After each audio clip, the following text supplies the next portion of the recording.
Assalamualaikum warahmatullahi wabarakatuh. Perkenalkan, nama saya Muhammad Ramadan Ibnu Riyal.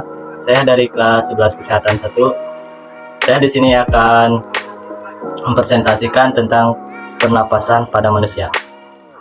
Organ sistem pernapasan manusia dibagi menjadi 3, yaitu hidung. Hidung dilengkapi dengan rambut. Hidung yang berfungsi untuk menyaring udara sehingga kotoran tidak memasuki ke paru-paru.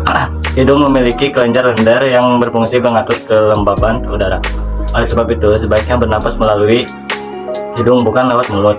Hidung sebaiknya selalu bersih dan rambut hidung tidak dipotong. 2. Saluran pernapasan meliputi trakea, bronkus, dan bronkiolus. Fungsinya untuk mengalirkan udara pernapasan dari hidung ke paru-paru.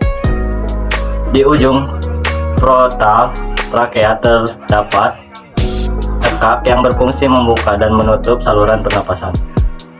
Diaring terdapat pada suara sehingga kita dapat bersuara.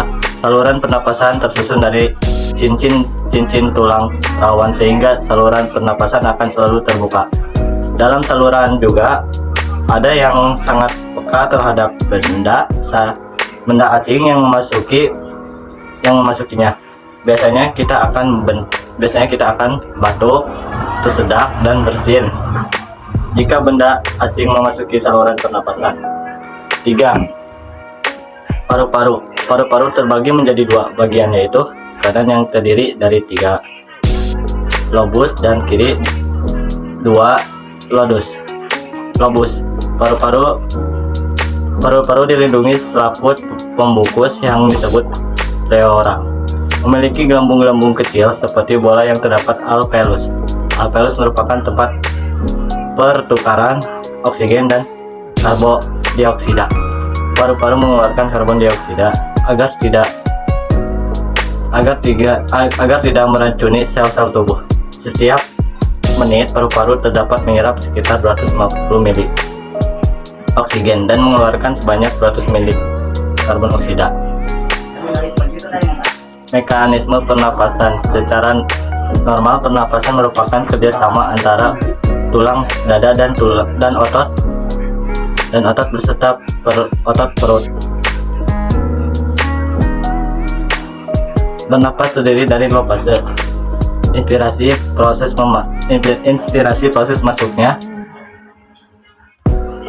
proses masuknya udara sampai ke paru-paru. Ekspirasi proses keluarnya udara dan paru-paru. Mekanisme pernapasan ada 2 macam, yaitu pernapasan dada dan membesarkan dan mengecilkan dada saat bernapas. Pernapasan perut dan membesarkan dan mengecilkan perut saat bernapas. Mekanisme pertukaran O2 dan CO2. Oksigen berfungsi dari alveolus ke dalam darah. Hemoglobin atau Hb, sel darah merah, meningkatkan oksigen pembentukan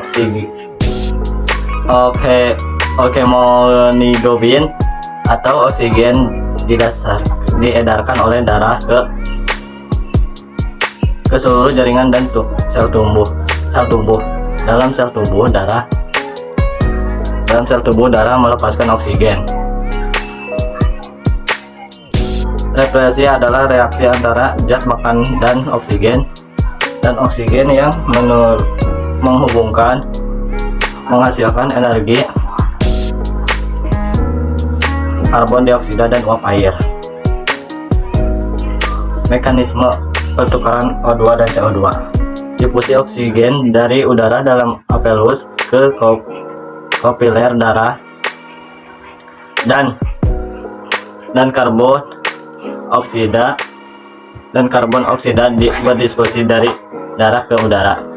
Frekuensi pernapasan. Orang normal bernapas 12 atau 15 kali per menit. Frekuensi bernapas dipengaruhi oleh jasmani, jenis kelamin, aktivitas, dan usia. Pada wanita memiliki volume paru-paru yang lebih kecil daripada pria sehingga frekuensi bernapas lebih banyak. Semakin cepat tubuh beraktivitas, semakin cepat usia frekuensi pernapasannya. Saat menahan napas beberapa saat saat akan membuat kita terengah-engah sehingga frekuensi pernapasan meningkat. Berada di ruang yang sempit dan kekurangan oksigen juga dapat menyebabkan frekuensi pernapasan bertambah cepat untuk memperoleh oksigen lebih banyak. Bayi dan balita memiliki frekuensi bernapas lebih banyak disebandingkan oleh orang dewasa karena volumenya yang relatif lebih kecil dan sel-sel pada bayi sedang berkembang sehingga tubuh pasokan oksigen lebih banyak.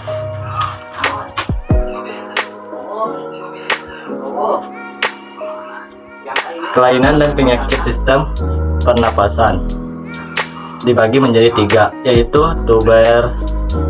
tuberkulosis atau TBC disebabkan oleh bakteri Bacillus tuberculosis. Selain menyebabkan radang paru-paru, penyakit ini menyebabkan alveolus mengandung banyak cairan sehingga mengganggu proses difusi dengan oksigen dan karbon oksida. 2. Pneumonia disebabkan oleh infeksi bakteri virus dari jamur. Interaksi tersebut menyebabkan peradangan pada paru-paru sehingga mengakibatkan cairan terimbun di alveolus. 3. Bronkitis menyebabkan peradangan pada dinding bronkus yang disebabkan oleh virus. Penyakit ini menyebabkan batuk, berdahak. Kelainan dan penyakit sistem pernapasan. Asma menyebabkan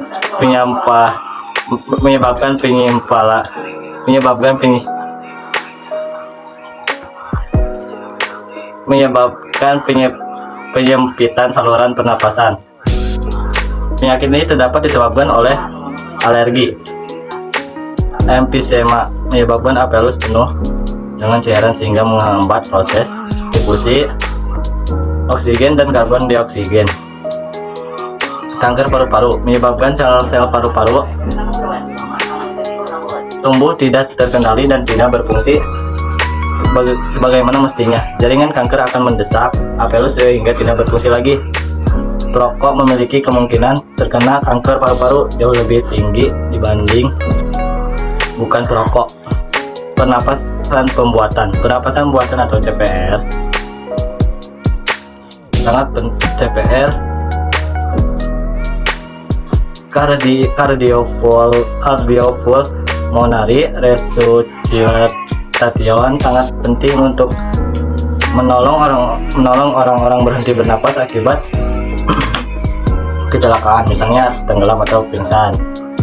Langkah-langkah melakukan pernapasan buatan adalah sebagai berikut. Pastikan korban dalam keadaan terlentang.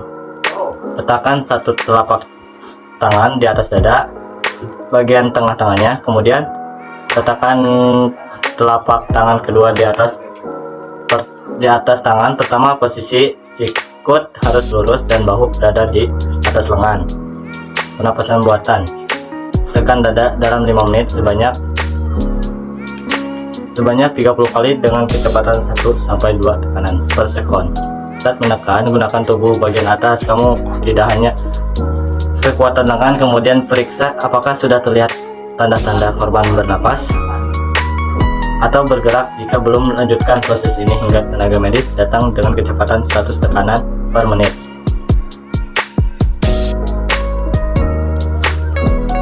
Kamu dapat memeriksa apakah dia dapat bernapas dengan normal atau belum dengan cara melihat gerakan dadanya serta dekatkan telinga dan pipi kamu pipi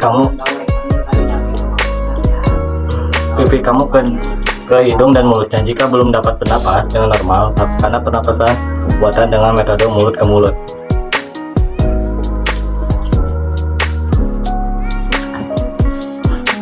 Nah, itu adalah presentasi dari saya. Cukup sekian dan terima kasih. Assalamualaikum warahmatullahi wabarakatuh.